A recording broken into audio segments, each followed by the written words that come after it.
चलिए बच्चों, आज एक मजेदार सी कहानी पढ़ते हैं जिसका नाम है शेर और मच्छर की मुठभेड़। किसी घने जंगल में एक मच्छर रहता था। उसे गाने का बड़ा शौक था।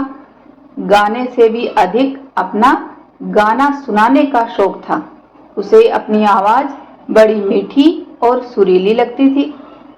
एक दिन मच्छर साहब घास के तिनके पर बैठे भिन भिन कर अपने गाने का मजा लूट रहे थे। अचानक बड़ी जोरदार आवाज सुनाई दी। जंगल का पत्ता पत्ता थर्रा गया। घास का तिनका तो बुरी तरह हिल गया। मच्छर के कान एकदम बंद हो गए। वह आवाज इतनी ऊंची थी कि गाने की आवाज बिल्कुल डूब गई। मच्छर को बड़ा गुस्सा आया। बोला, न जाने कौन इस तरह शोर मचा रहा है। इतनी बढ़िया धुन छेड़ी थी मैंने। अब इस शोरगुल में तो गाना और सुनाना दोनों ही मुश्किल हो गए हैं। देखूं तो कौन ये सब कर रहा है। उड़कर गया तो देखा कि शेर राजा दहाड़ रहे हैं। बड़ी जाती है। मच्छर भिनभिनाया, इस जंगल में बड़ा अत्याचार है। शेर राजा इतना हल्ला मचाते हैं कि किसी को अपनी आवाज तक नहीं सुनाई पड़ती। लगता है कुछ न कुछ करना पड़ेगा, नहीं तो मेरे गाने की छुट्टी हो जाएगी। ऐसा किसने सोचा? मच्छर ने। मच्छर सीधा शेर के पास पहुंचा और बड़े आदर से बोला, मेहरबानी करके अपना दहाड़ना बंद कीजिए। देख नहीं रहे कि मैं गाना गा रहा हूं।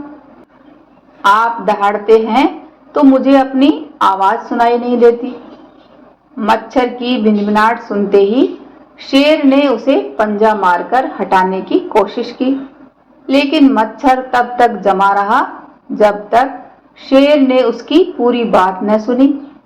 पहले तो शेर को बड़ी हैरानी हुई, पर थोड़ी देर बाद उसे गुस्सा आने लगा कि एक छोटा सा मच्छर उसे चुप होने को कह रहा है। वह गुर्राकर बोला, जानते नहीं मैं कौन हूँ? मच्छर ने जवाब दिया, जानता हूँ, लेकिन जंगल का राजा होने का यह मतलब नहीं कि आप जो मर्जी करें। मैं अपना गाना सुनाना चाहता हूँ। जरा मेरा भी ख्याल कीजिए और दहाड़ना बंद कीजिए। शेर आग बबूला हो गया। दहाड़ कर बोला, तुम्हारी ये हिम्मत? यह मेरा जंगल है, यहाँ मेरा ही हुक्म चलेगा। और वह फिर से पूरा दम लगाकर दहाड़ने लगा।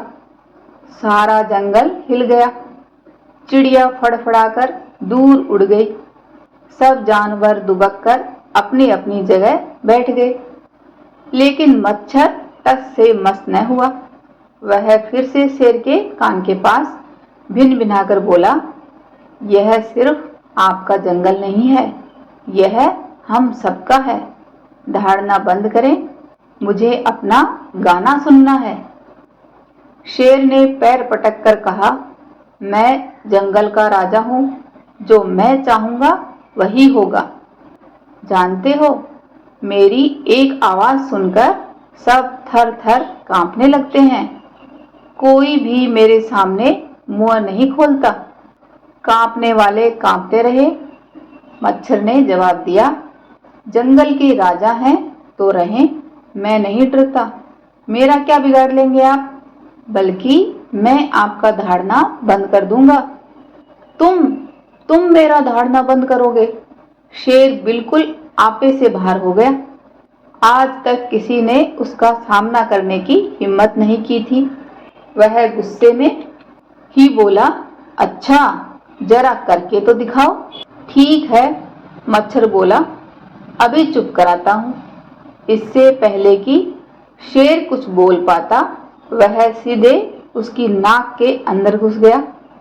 अब क्या था, शेर की नाक में बड़ी तेज गुदगुदी होने लगी। उसने अपना सिर हिलाया, जोर जोर से सांसें भीतर बाहर करने लगा। कसकर इधर उधर सिर झटका, लेकिन मच्छर वहीं का वहीं टिका रहा। आछू आछू आछू। इस तरह शेर को छींक पर छींक आने लगी। छींकते छींकते उसका बुरा हाल हो गया, लेकिन मच्छर को नहीं निकाल पाया। शेर ने अपनी नाक पर गुस्सा मारा, हवा में छलांग लगाई, जमीन पर लोटपोट हुआ, लेकिन मच्छर अपनी जगह पर जमा रहा। अब शेर की सांस बुरी तरह फूल गई, नाक सूज गई, आंखों से पानी बहने लगा। आखिर में हाँफते हुए बोला, अच्छा भाई, माफ करो, तुम्हें जितना गाना है गाओ, जी भरकर गाओ, मैं नहीं दहाड़ूंगा, और जब भी दहाड़ूंगा तुमसे पूछकर ही दहाड़ूंगा। मच्छर बोला, पहले ये बताओ किसका जंगल है? तुम्हारा जंगल है, सिर्फ तुम्हारा, शेर हार कर बोला। मच्छर फुर से उड़कर उसकी नाक से बाहर निकल आया और बोला, यह हम सब का जंगल है, याद रखना। दुम दबाकर शेर वहां से चला गया। मच्छर फिर खुशी से भिन भिन करने लगा। तो देखा बच्चों, एक छोटे से मच्छर ने किस तरह शेर को भी हरा दिया।